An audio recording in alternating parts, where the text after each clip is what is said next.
Hi everyone, my name is Frank Westfall, and in this video I'm going to go through the system requirements for Windows 11 and explain them. As many of you may already know, Windows 10 is going to reach the end of its life on October 14th of 2025. This means that Windows 10 will no longer get security updates or feature updates. And although Windows 10 will still work, it will become increasingly vulnerable as time goes on because it's not getting security updates anymore. So we want to be on Windows 11 sooner rather than later at this point. There are Windows 11 system requirements that you need to know before trying to install it on your existing hardware. And 3 of these requirements are new to Windows 11 and have never been required before for a Windows operating system to be installed. I'm going to go through all of the requirements, but these 3 new requirements are the ones I really want to explain, because if you're not aware of these and you don't have the settings right, you will run into issues when you're trying to install Windows 11. Real quickly, I want to say thank you to everyone that has subscribed recently, and if you're not subscribed, please subscribe and hit the like button for more computer systems tutorials videos like these.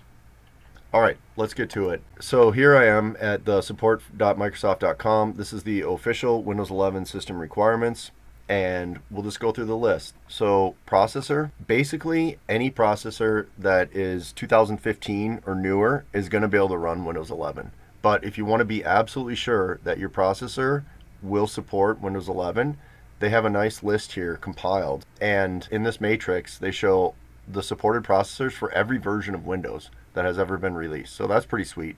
And if we're installing a clean version of Windows 11 on our existing hardware, we're going to be using the latest version. So these are the processors we want to make sure that our processor is on the list of. So they have a list of all the supported Intel processors, which is pretty sweet.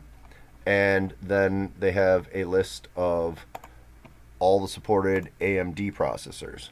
And if you're not sure what processor you have in your hardware, you can just go to your search bar here and type in system, and it'll show you in your system specs what processor you have. So this is the one I have, and I would want to make sure that that's on this list. I have actually run Windows 11 on this computer already, so I know that this is a compatible processor. But if you're not sure, you'd want to verify that the processor you have in your system specs is on the list. And in my case, it's an Intel processor, so I'd want it to be on this list. So that's processor. RAM is pretty straightforward.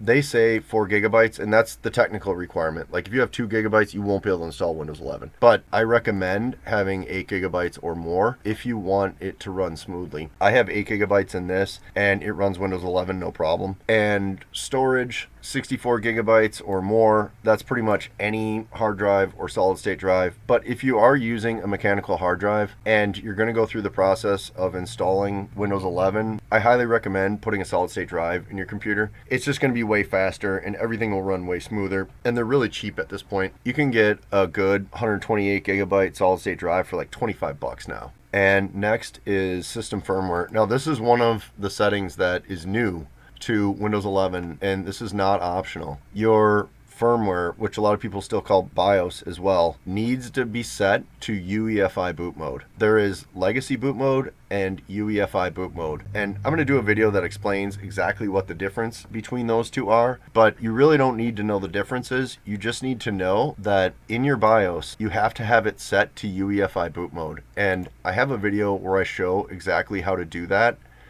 right here. How to update Dell firmware BIOS and enable UEFI boot mode, Windows 10 and 11. So this one I show how to do it on this Dell computer, but in all brands of computers that are roughly 2015 or newer, there's going to be an option for legacy boot mode and UEFI boot mode. And if your computer's really new, it might not even have the option for legacy because it just only does UEFI boot mode. You want to go into your BIOS settings and verify that it's set to UEFI boot mode, and if it's not, change it to UEFI boot mode before you try to install Windows 11. And I want to emphasize that if your current setting is legacy and you switch it to UEFI boot mode, you won't be able to boot your current operating system. So don't change this setting until right before you're going to actually install Windows 11. And I highly recommend watching this video to get an idea of what that is about, and I show specifically how to do it in this video. Next is TPM. And this is also a new requirement, one of the 3 new requirements for Windows 11 that has never been required before for the installation of a Windows operating system. The TPM Trusted Platform module is actually a chip that's integrated into the motherboard. There are some options for buying TPMs that you can install on your motherboard. I'm not going to go into that in this video because there also is a way to bypass this security requirement. And I actually show how to do that in this video. Bypass the TPM requirements for Windows 11, and this works. I have to do that in order to run Windows 11 on this computer. If you're not sure if your computer has a TPM in it, you need to go into your BIOS settings and look under the security tab. And in the security tab, it will show you if you have a TPM, and if you do have a TPM, you want to enable it. And when you enable it, it will also show you the firmware version of the TPM chip itself. Once you've enabled it, then you want to start up your computer, and you can actually check in Windows what version of TPM you're on just to verify that Windows can see it correctly. And you can do that by doing the run app and then typing in tpm.msc, and this will load the snap-in management for the local computer of TPM. If you don't have a TPM at all, you won't see anything here. And if you have a TPM that's not enabled in your BIOS, you also won't see anything here.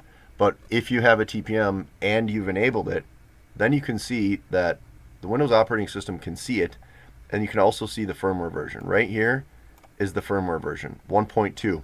So technically, I should not be able to run Windows 11 on this computer, but I can because there is a bypass method that does work, and I highly recommend watching this video if you don't have a TPM or you only have TPM version 1.2. There is also the option, if you have a TPM and you have a newer computer, to go to the manufacturer's website and look under the drivers for the specific make and model of your computer and look for TPM firmware version 2.0 update. Then you can install TPM 2.0 onto your TPM chip and you won't have to bypass the requirements. So just know that this is a requirement, and you either need 2.0 or you need to bypass it, or you won't be able to run Windows 11. Graphics card, this is pretty straightforward. Pretty much any modern graphics card will run Windows 11 without issue. Display, this is very straightforward as well. Pretty much any display will run Windows 11. And this is the last of the 3 new requirements for Windows 11.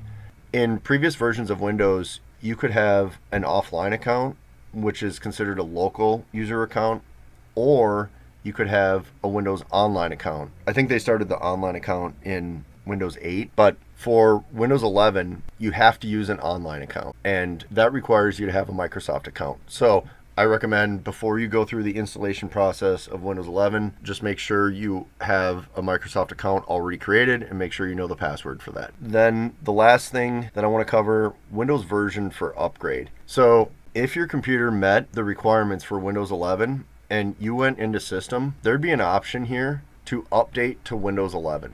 And that's actually an update from within the existing running operating system. As you can see, I'm running Windows 10 Pro here. An update from within the existing running operating system is not a clean installation, and I do not recommend doing updates from within the running operating system because every single time I have seen someone do this, there have been bugs. Something doesn't work. They're like little quirky things. It'll work for the most part, but there'll be little quirky things. And another thing that happens when you do an operating system update from within the existing running operating system is that it creates this very large folder so that it can go back to the previous version, and it just takes up a bunch of disk space. It's sitting there and it'll be like 30 or 40 gigs, and it's just not doing anything. So I always recommend doing a clean installation, and I'm going to do another video on a full Windows 11 clean install because this one's 3 years old, but the process hasn't changed much. I do recommend watching this video because this is a really long one that goes through every single thing you need to know about going from Windows 10 to Windows 11. I'm talking having your data, having your software license keys, everything you need to know. The main thing that I want to emphasize with this upgrade option is that you don't want to do upgrades. You want to do clean installations. And by clean installation, I mean creating a bootable USB, and they're really easy to create right now. You can just go to download Windows 11, and make sure you're going to Microsoft.com. You don't want to be getting your operating system from any third party. It's free from Microsoft, so there's no reason to get it anywhere else. You want to make sure you're getting the real thing and that it's perfectly clean. And this is where you can do that. You just use a USB.